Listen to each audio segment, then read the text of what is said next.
Bismillahirrahmanirrahim. Alhamdulillahirabbil alamin. Wassalatu wassalamu ala nabiyyina Muhammadin khatamil anbiya'i wal mursalin wa ala alihi wa ashabihi wa man tabi'ahum bi ihsanin ila yaumiddin wa ba'du. Alhamdulillah pada pagi hari ini di bulan Syawal kita lanjutkan kembali kajian rutin kita dari pembahasan kitab Al-Wajiz fil Adabi Syar'iyyah, dan kita masih ada di adab bersama sunnah Nabi Sallallahu Alaihi Wasallam. Bagaimana kita bersikap atau menyikapi sunnah Nabi Sallallahu Alaihi Wasallam. Kita berlalu dua pembahasan agar kita meyakini bahwasanya sunnah Nabi itu rujukan syariat setelah Al-Quran. Kemudian kita hati-hati dari bid'ah, mengada-ada di dalam agama ini. Kemudian yang ketiga, penulis mengatakan wafaqahullah, ahamma masdari di talaqi hadhihi syariah al-mubarakah inda salafil ummah huwa hadiyu an-nabi sallallahu alaihi wasallam wa tariqatuhu wa sunnatuhu. Pijakan atau sumber yang paling penting untuk mempelajari, mengamalkan, mengambil syariat yang berkah ini di kalangan para salaful ummah, para sahabat, adalah hadiyun Nabi sallallahu alaihi wasallam wa tariqatuhu wa sunnatuhu. Petunjuk Nabi sallallahu alaihi wasallam, kemudian metode beliau dan sunnah beliau. Jadi pijakan syariat yang paling penting, kita mengambil keputusan hukum boleh atau tidak, halal atau haram, lalu dijadikan prinsip dalam hidup, adalah sunnah Nabi, petunjuk Nabi. Kadang ada manusia itu yang ketika berhadapan dengan atau menghadapi problematika kehidupan dengan berbagai macam jenisnya, kadang lebih mengutamakan saran-saran atau arahan-arahan dari selain Nabi Shallallahu Alaihi Wasallam. Ya, baik itu dari yang disebut dengan ahli hikmah misalnya, atau bahkan tidak sedikit yang mengambil arahan-arahan atau saran-saran dari orang non-Islam, orang kafir. Nah, kita selaku seorang Muslim ingat bahwasanya Nabi Shallallahu Alaihi Wasallam sudah menjelaskan agama ini secara gamblang. Agama ini solusi bagi kehidupan, ya, dunia dan akhirat. Sehingga kalau ada sesuatu, apalagi berhubungan dengan syariat, lihat petunjuk Nabi Sallallahu Alaihi Wasallam dalam hal tersebut. Ya. Wahada, dan ini yashmal jami'al manhaj, mencakup seluruh metode, seluruh manhaj alladhi ja'a bihi Nabi Sallallahu Alaihi Wasallam min Rabbih, yang Nabi membawanya dari Rabbnya Jalla wa'ala. Jadi segala aspek kehidupan, bukan hanya akidah, akhlak, muamalah, dan lain sebagainya, yang memang itu datang dari Nabi, dibawa oleh Nabi dari Allah Subhanahu wa Ta'ala, Wasaru alaih, dan Nabi berjalan di atasnya, ila an tawaffahullahu azza wa jal, sampai Allah mewafatkannya. Jadi semua aspek kehidupan yang Nabi contohkan, Nabi lakukan, itu kita jadikan sebagai rujukan. Bagaimana Nabi, cara cara Nabi dari mulai hal-hal kecil, cara Nabi tidur, cara Nabi eh, hajat, melangsungkan hajat, cara Nabi beribadah, ya. Semua hal itu kita upayakan untuk menjadikan sebagai rujukan setelah Al-Quran. Karena Nabi SAW memang diberikan wewenang oleh Allah untuk dijadikan petunjuk. Sementara orang orang biasa, ya, selain Nabi SAW, mereka tidak diberikan hak untuk menjelaskan, untuk menentukan, menetapkan hukum syariat. Ya, baik. Jadi masdar atau rujukan dalam mengambil syariat adalah petunjuk Nabi SAW setelah Al-Quran, summa hadyu ashabihi min ba'di. Kemudian petunjuk sahabatnya, sahabat-sahabatnya setelah beliau. Nah, ini juga diantara kekhususan, ya, manhaj Ahlus Sunnah wal Jamaah. Mereka beragama sesuai dengan Al-Quran dan Sunnah ala hadyi atau ala fahmi sahabah, ala fahmi salaf. Jadi beragama mengambil rujukan dari Al-Quran dan dari Sunnah berdasarkan pemahaman para sahabat, petunjuknya para sahabat. Makanya nanti setelah ini ada adab khusus bagaimana adab kita terhadap para sahabat. Ya.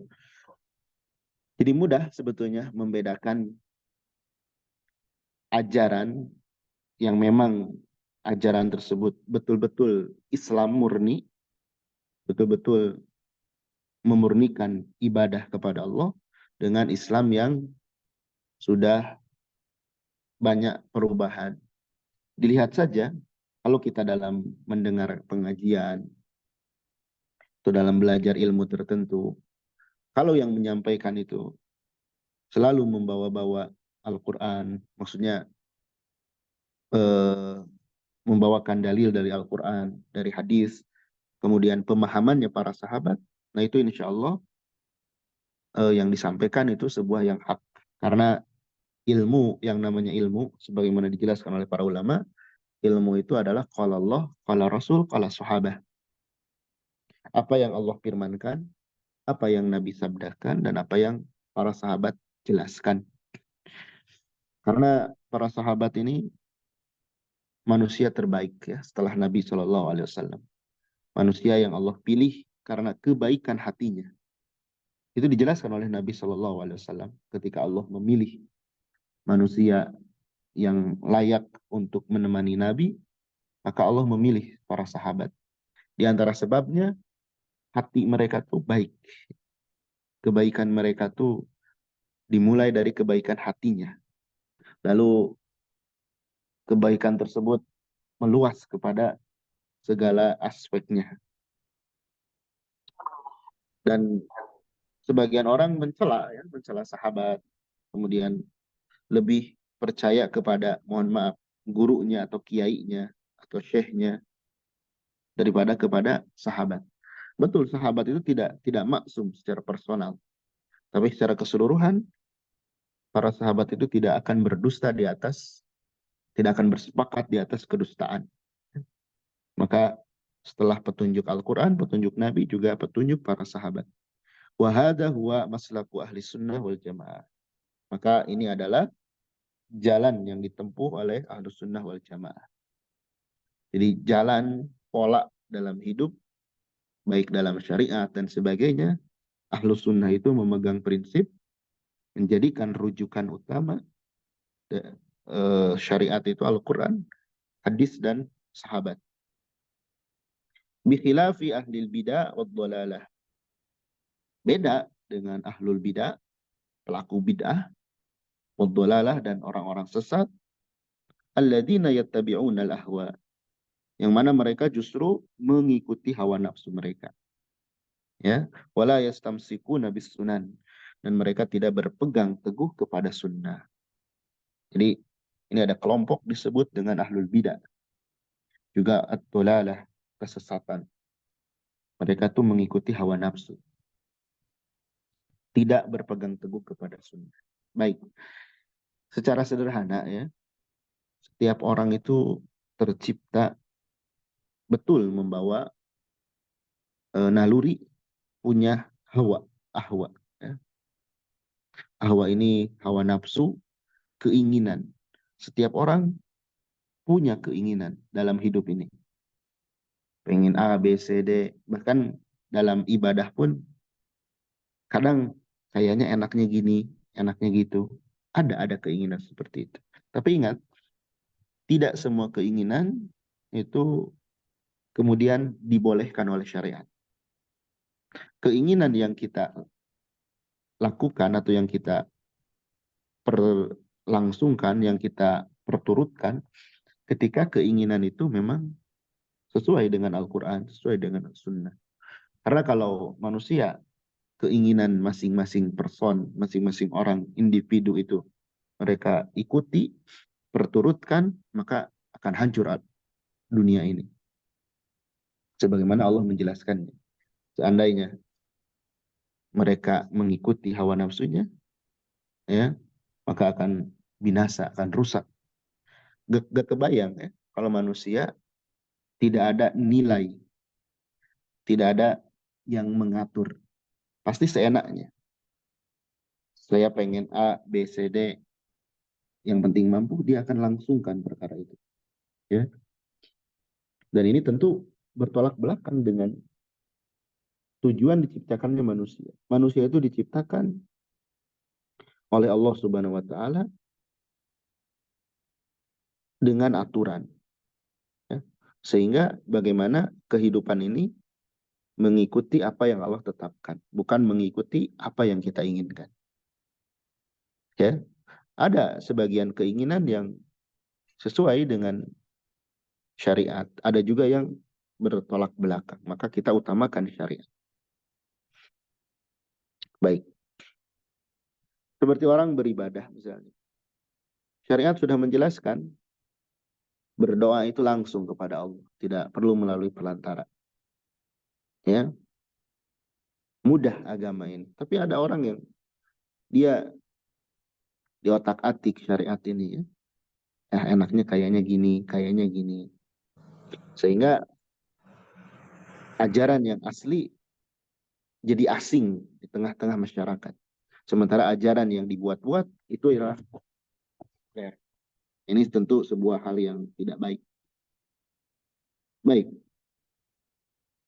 Pak Nabi Nujaih Al-Idbad Ibni Sariyah radhiyallahu an, qala, beliau berkata, shalla bina Rasulullah sallallahu alaihi wasallam dzata yaum. Kata beliau, kata Irbad bin Sariyah, hadis ini terkenal ya.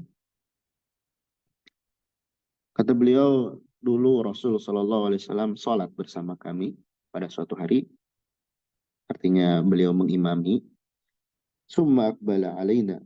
Kemudian setelah selesai salat, beliau menghadap kepada kami. Ya, menghadap. Fawa'adhana mau'idhatan balighah.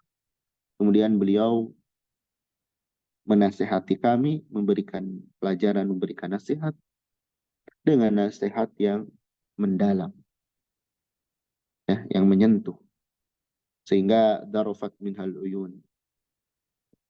Dari sebab nasihat itu mata berlinang air mata.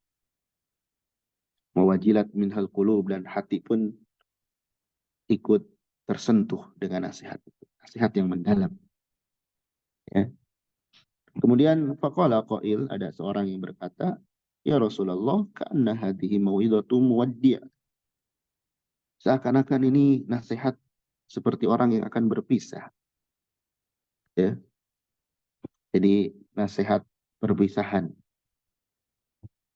Karena ya biasanya orang kalau mau berpisah kan apa namanya mengeluarkan kata-kata atau menyambut atau memberikan sambutan kata-kata suka menyedihkan gitu ya.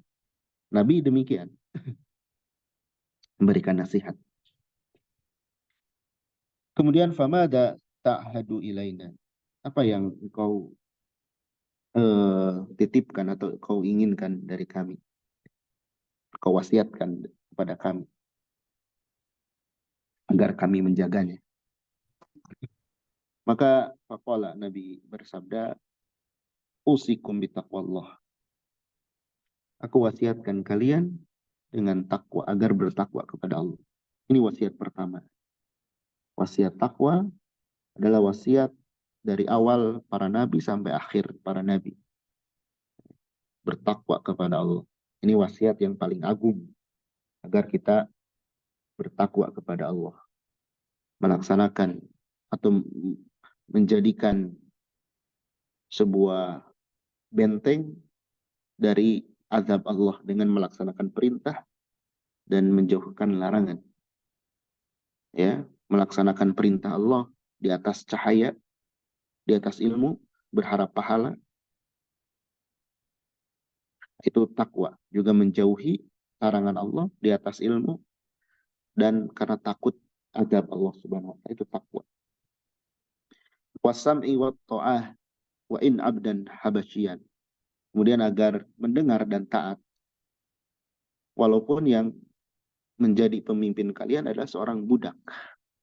Ya, ini pentingnya kita sami'na wa ata'na kepada ulil amri, kepada pemerintah yang syah, seorang muslim, kita diharuskan untuk mendengar dan taat selama tidak menyuruh kepada maksiat. Kita tidak boleh memberontak, kita tidak boleh menjelek-jelekan, mencaci maki di mimbar. Ya, ini bukan jalannya Ahlus Sunnah. Fa innahu, nah kemudian Nabi SAW menggambarkan, ya, dan yang Nabi gambarkan itu berdasarkan wahyu, bukan ramalan. Kalau oleh orang biasa, manusia biasa, ketika menyebutkan masa depan itu meramal. Tapi kalau Nabi SAW, Nabi menyebutkan sebuah kejadian yang akan datang, itu adalah wahyu yang kita wajib mempercayainya. Kata Nabi, fa'innahu man ya'ish minkum ba'di. Siapa saja yang masih hidup di antara kalian setelah wafatku, fasayarah ikhtilafan katsira.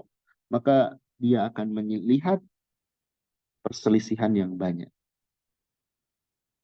Ini sudah Nabi gambarkan. Jadi manusia yang hidup setelah Nabi wafat, termasuk kita sekarang, dan dari zaman dulu, akan menyaksikan ikhtilafan katsira. Banyak perselisihan dalam bidang agama, dalam perkara dunia. Banyak perselisihan, bahkan tidak sedikit perselisihan itu menyebabkan pertumpahan darah. Dan perselisihan ini selain hal yang akan terjadi, juga hal yang kita harus waspada. Ya. Karena membuat atau menyebabkan perkara-perkara yang mudarat. Perselisihan itu. Ya. Perselisihan itu menyebabkan hal-hal yang mudarat bagi kehidupan. Tapi ketika Nabi menggambarkan nanti akan terjadi perselisihan, Nabi memberikan jalan keluar, solusi, agar kita bisa menghadapi hal tersebut. Apa solusi dari Nabi SAW? Fa'alaikum bisunnati.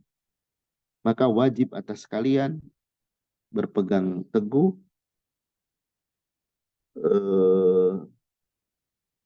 kepada sunnahku.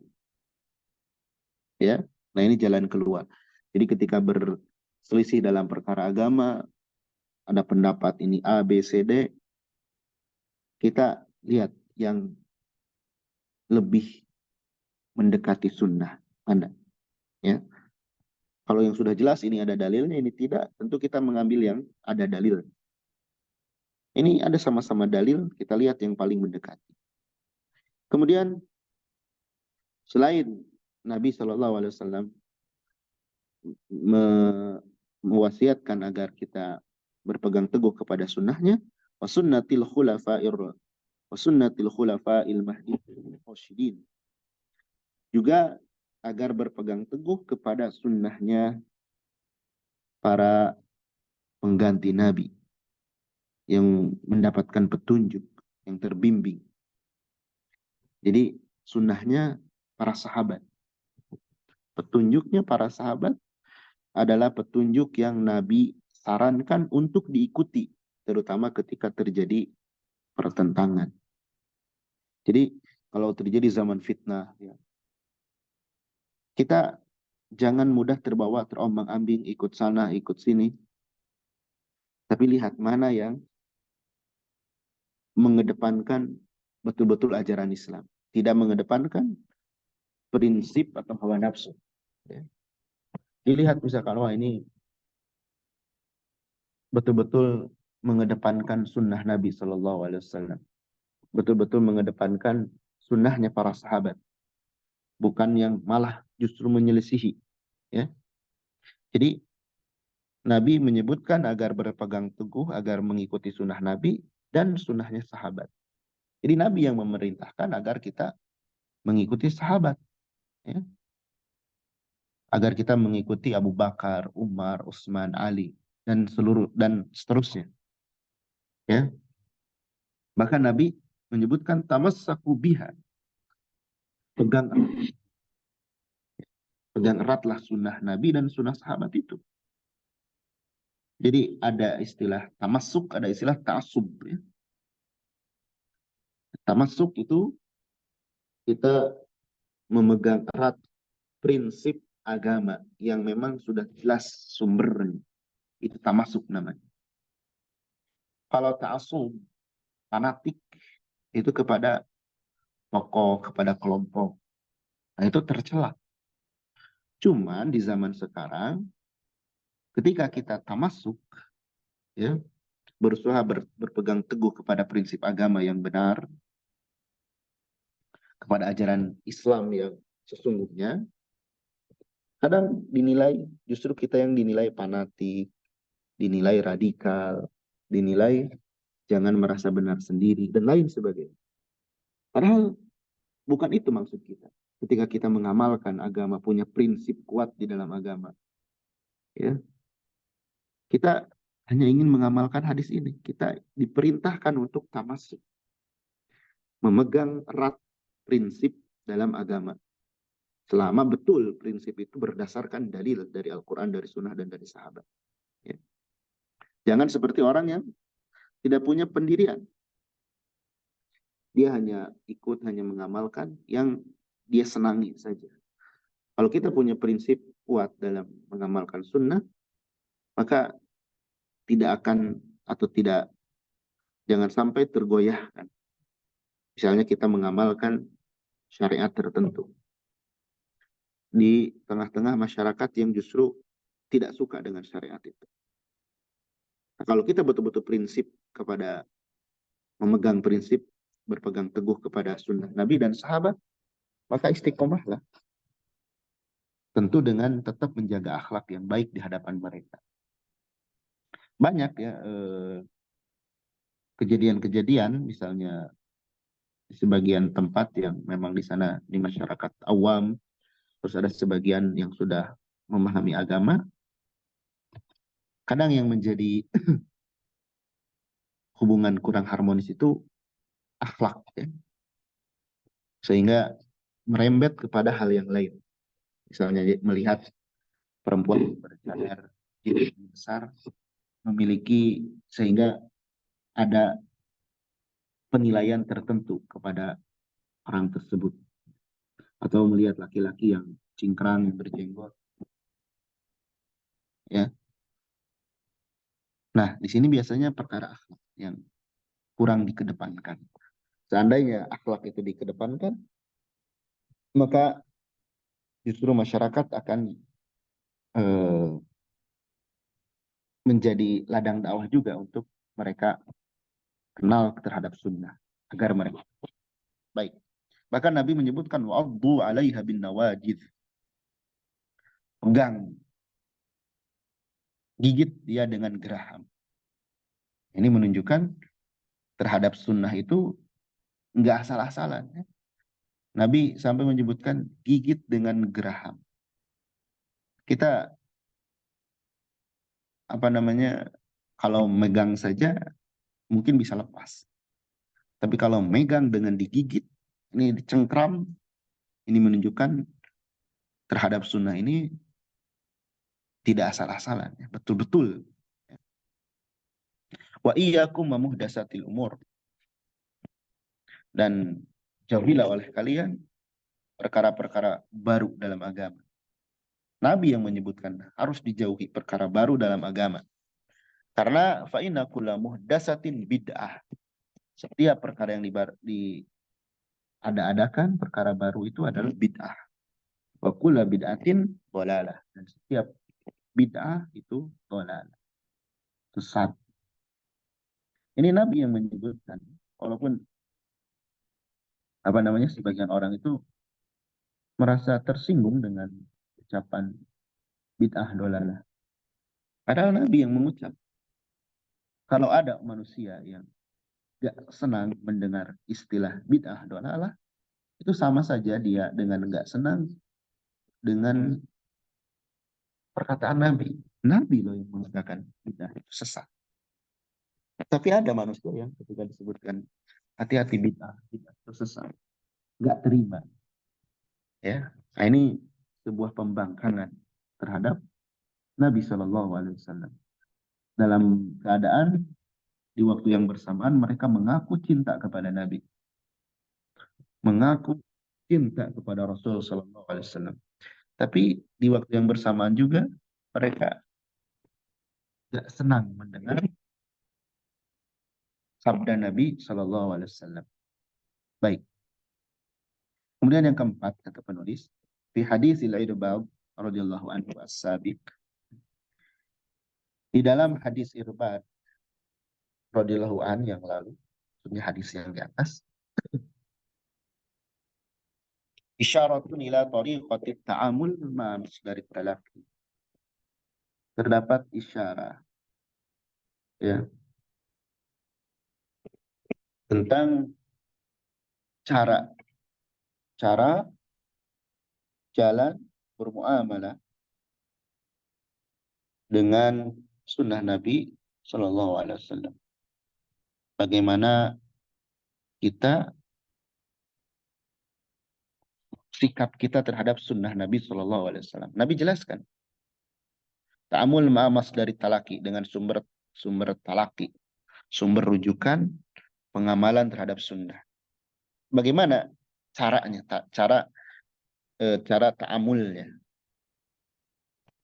Yang pertama disebutkan wadzalika bi ayyukhadh bitta'zim wal ihtiram.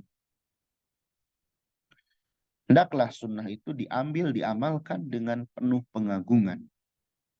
Ya, penuh penghormatan.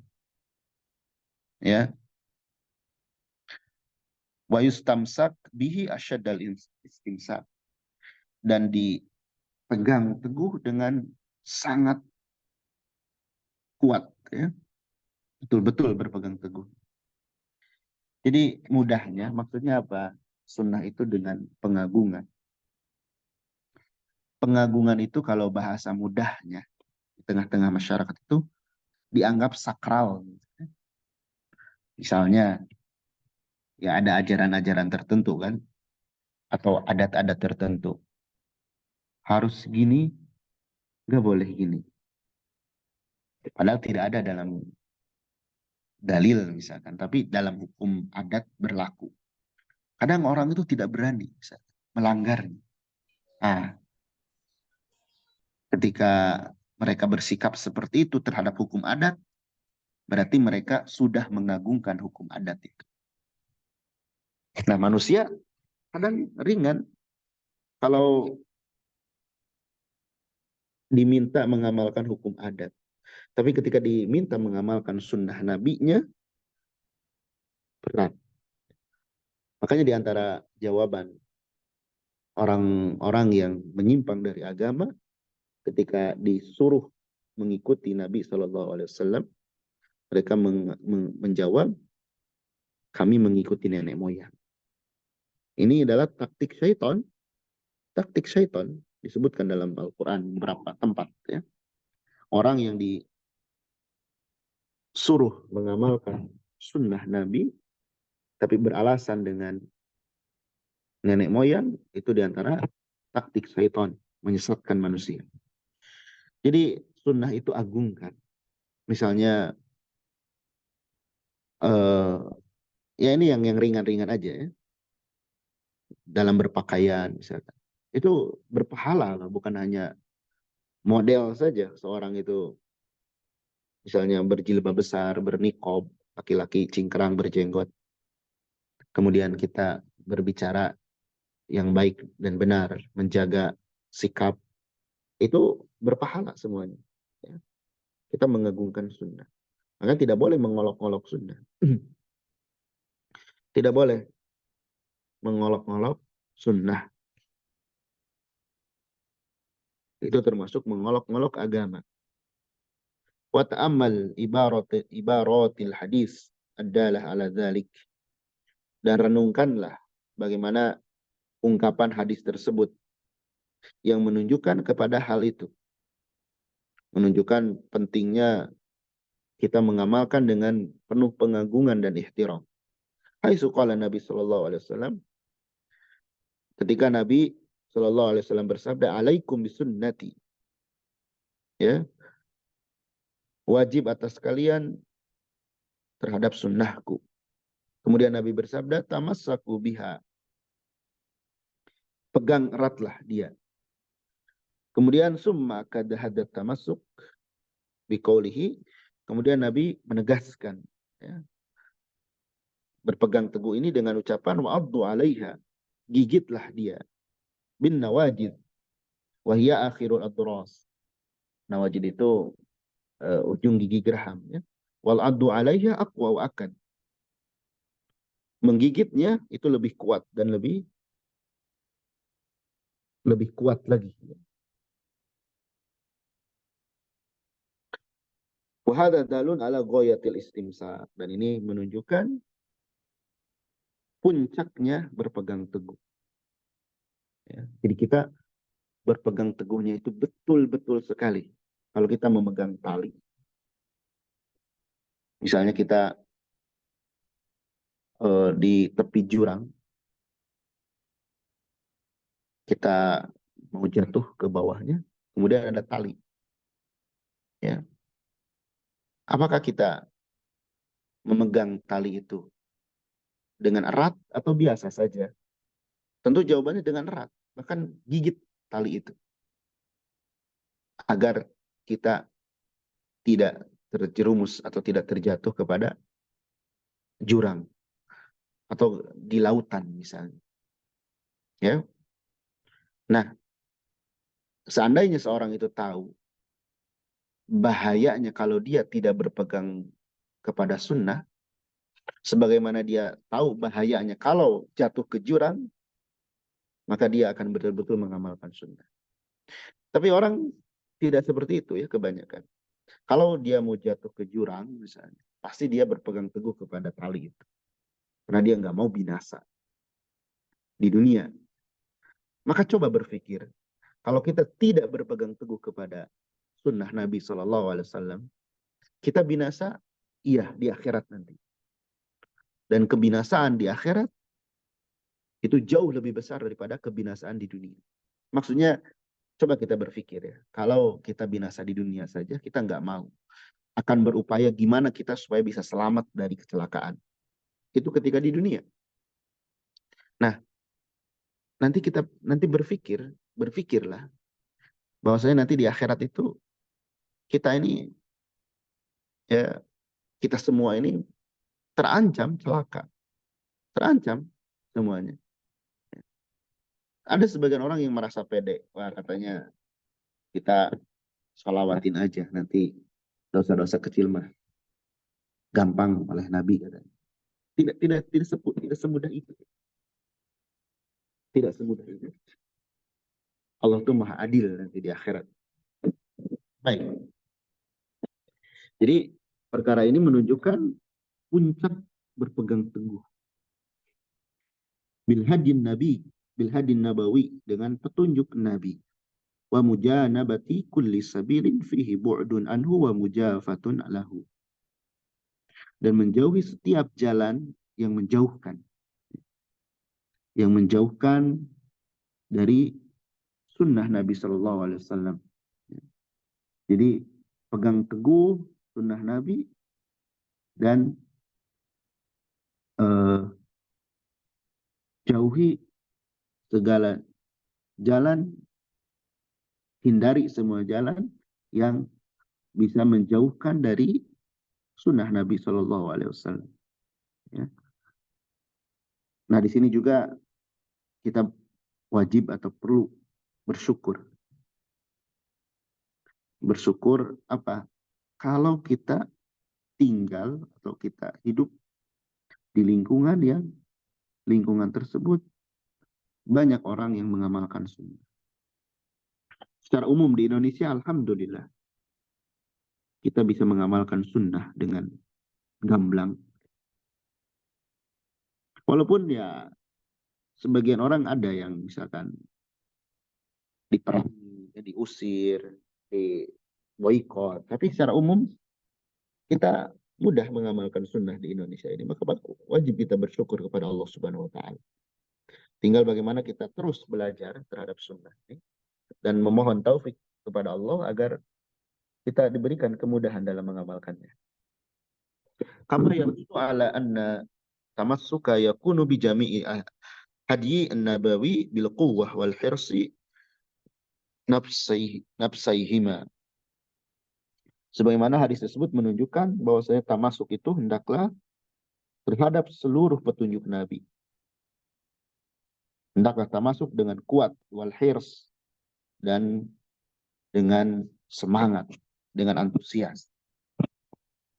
Bukan tadi ya, bukan kita berpakaian syar'i, berakhlak baik, bukan dasarnya itu bukan supaya saya sekedar diterima dalam pergaulan, supaya saya dicap sebagai salafi, sebagai orang pengikut Nabi. Bukan hanya kita menginginkan label itu, tapi bagaimana kita ini istilahnya hijrah dan lain sebagainya, ingin membuktikan kepada Allah, ya Allah, saya ini jujur, ingin beragama yang benar. Bukan tadi, karena sebagian orang dalam hijrah itu masih ada niat-niat yang perlu diluruskan. Baik.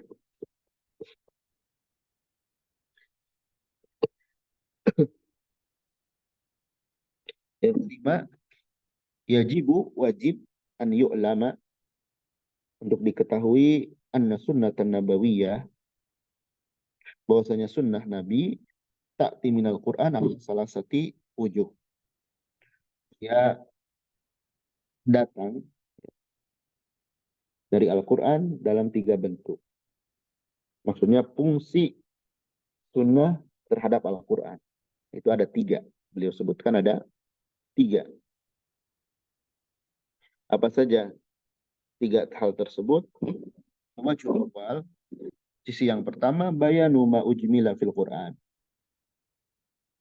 Penjelas apa-apa yang diglobalkan di dalam Al-Quran. Jadi kalau ada hukum di dalam Al-Quran secara global, baik itu perintah atau larangan, maka sunnah menjelaskannya. Ya. Jadi kalau disebutkan di dalam Al-Quran secara garis besar, oleh sunnah itu dijelaskan. Wa tawdihu tafasili ahkami, dan penjelasan rincian hukumnya. Mislu tafsili ahkamis shalah, wal zakah, wal haji, wal siyam. Seperti rincian hukum-hukum sholat, zakat, haji, dan siyam. Jadi kalau Al-Quran misalnya menggambarkan perintah sholat, perintah zakat, Hadis itu merinci, sunnah itu merinci. Bagaimana hukum sholat. Ya. Makanya ada kan dulu rame orang yang berucap di Al-Quran tidak ada katanya waktu sholat. Ya, nah, itu sedang mempertontonkan keawamannya terhadap sunnah. Yani sesuatu yang di Al-Quran akan lebih jelas kalau kita juga mengkaji sunnah. Karena sunnah itu merinci, menjelaskan hukum-hukum di dalam Al-Quran.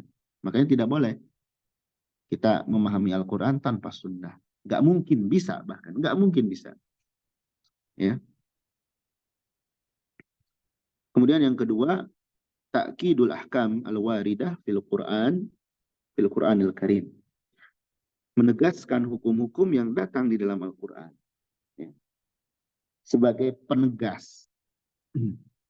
Kalau tadi penjelas, perinci, sekarang penegas. Penguat hukum-hukum yang ada di dalam Al-Quran. Seperti at-ta'kid ala ijabi silatil arham wa tahrimiz zina was sariqah. Penegasan tentang wajibnya silaturahim. Ya. Kemudian haramnya zina, juga haramnya mencuri. Nah itu misalnya di Al-Quran dijelaskan, kemudian di dalam hadis ditegaskan lagi. Ya, dalam hadis ditegaskan lagi. Kemudian yang ketiga, isbatu ahkamin sakata anhal Qur'anul Karim. Menetapkan hukum yang mana Al-Qur'anul Karim tidak berbicara tentangnya. Tidak terdapat di dalam Al-Quran, tapi hukum tersebut berlaku dalam syariat. Ya, berlaku di dalam syariat. Seperti apa? Tahrimi nikahil mar'ah ala ammatiha wa khalatiha. Haramnya menikah seseorang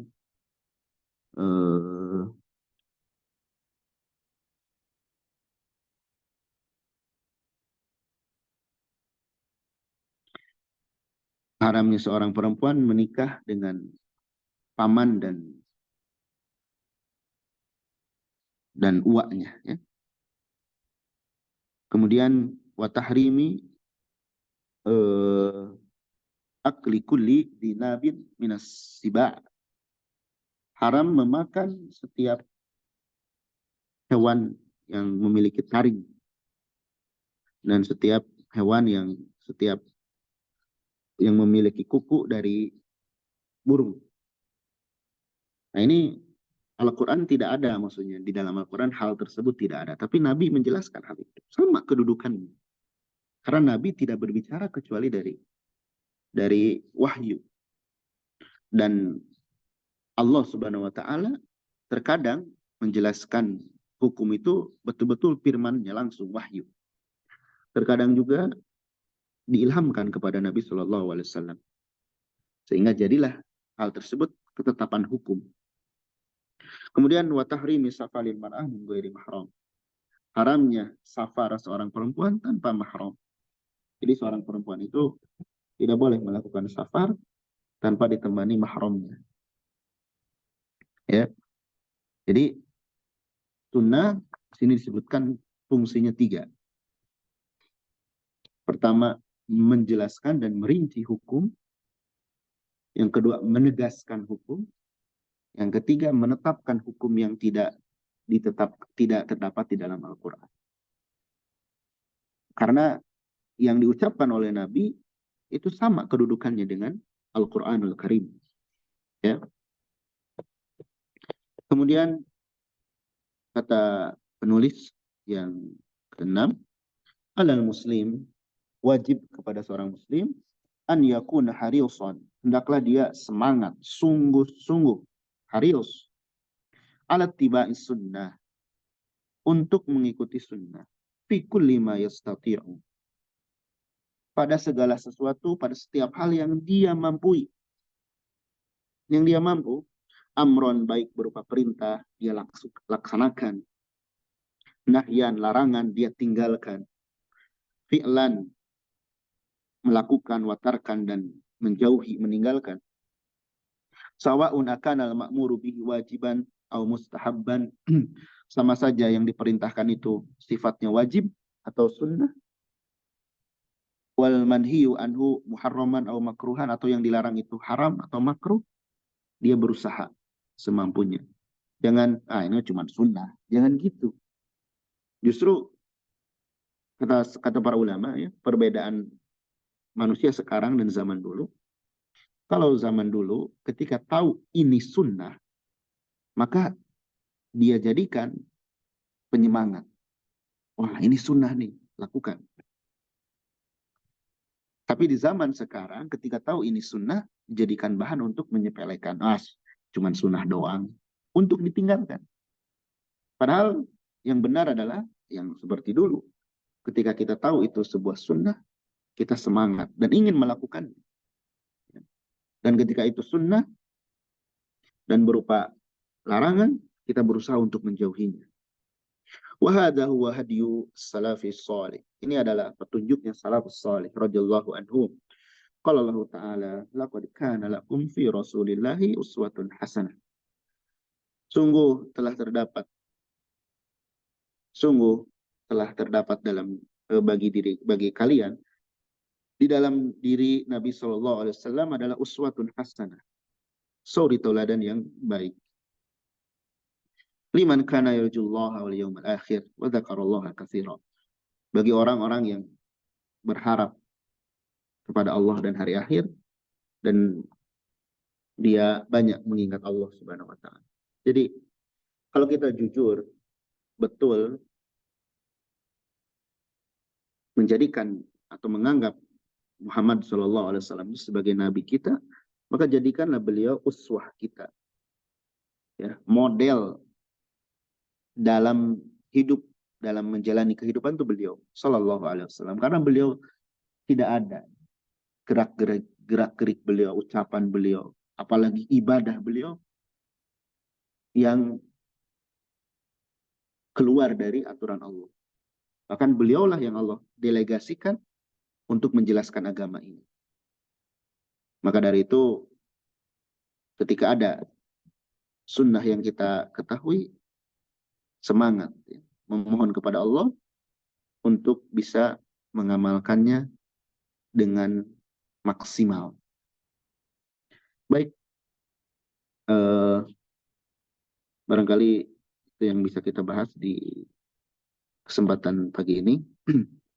Kurang lebihnya mohon maaf, dan tadi dijelaskannya, kita dalam hidup ini selalulah terus jadi pembelajar.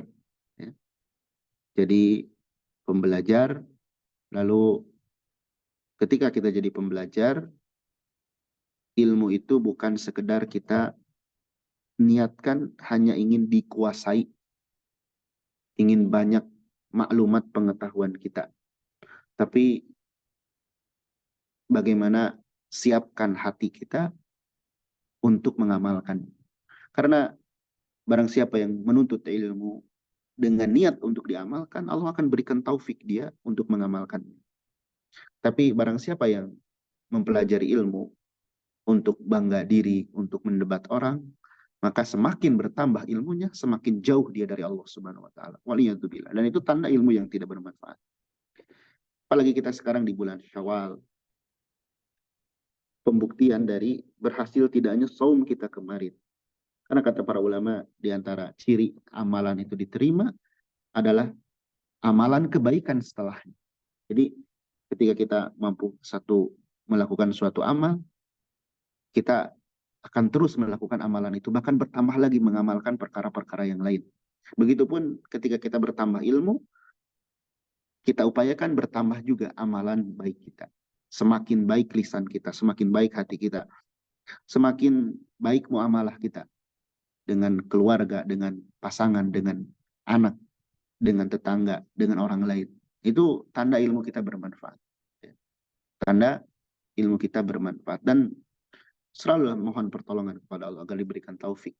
Juga tentu dalam mengamalkan agama ini akan banyak rintangan dari keluarga yang tidak setuju. Maka bersabarlah dan terus jangan tergoyahkan. Ketika kita sudah kuat prinsip kita dalam agama ini, jangan pernah tergoyahkan. Apalagi hanya sekedar karena perkara dunia.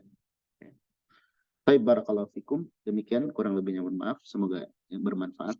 Terkhusus bagi yang menyampaikan, juga bagi yang menyimak. Barakallahu fikum. Subhanakallahumma bihamdik. La ilaha illa anta, astaghfiruka wa atubu ilaik.